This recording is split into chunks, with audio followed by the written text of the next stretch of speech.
Rappelez-vous, c'était il y a un an. Emmanuel Macron s'adressait alors aux Français, annonçant la série de mesures prises par le gouvernement afin de freiner la propagation du Covid-19. Que devons-nous retenir de l'émergence de ce nouveau virus? Comment ce dernier a-t-il mis le monde à l'arrêt? Pénurie de masques, de gel hydroalcoolique, manque de personnel dans les services de réanimation, impréparation totale dans les écoles, collèges, lycées et à l'université. Il y a eu Zika, il y a eu le HIV, H1N1, la grippe de Hong Kong, la grippe espagnole. La libre circulation des capitaux, la réduction des droits des travailleurs, et ainsi de suite. La leishmanose, la leptospirose, l'ulcère de Buruli. C'est la souffrance, quoi.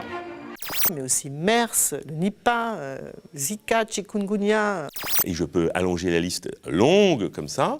C'est quand même relativement, je dirais, inquiétant.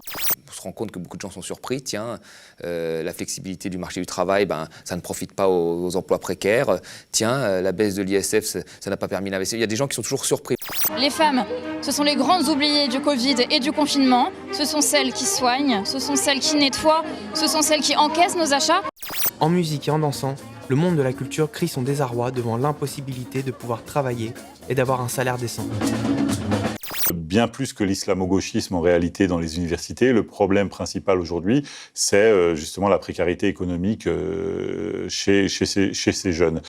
On est 4 militants de l'UNEF, Ayoub, Bart, Selim et moi-même, à être poursuivis en justice pour avoir tout simplement défendu le droit d'étudier. Les étudiants, c'est la jeunesse, c'est aussi notre avenir. Quand des termes pudiques, ces choses sont dites. On risque d'être condamné à 4 mois de prison avec sursis et un stage de citoyenneté.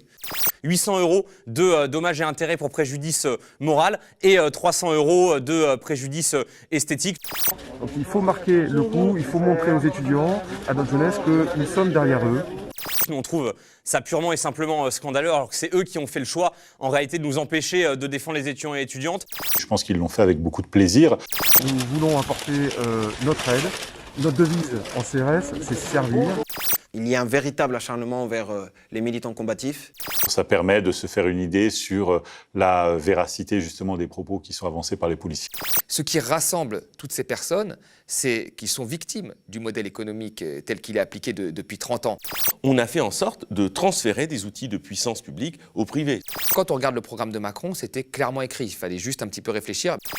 Elle va s'arrêter quand? Elle va s'arrêter comment? Ça va s'arrêter...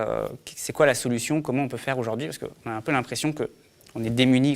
Il faut que des différentes catégories de ce que compose la France, au-delà de leurs différences culturelles, sociales, géographiques, puissent se retrouver dans un programme.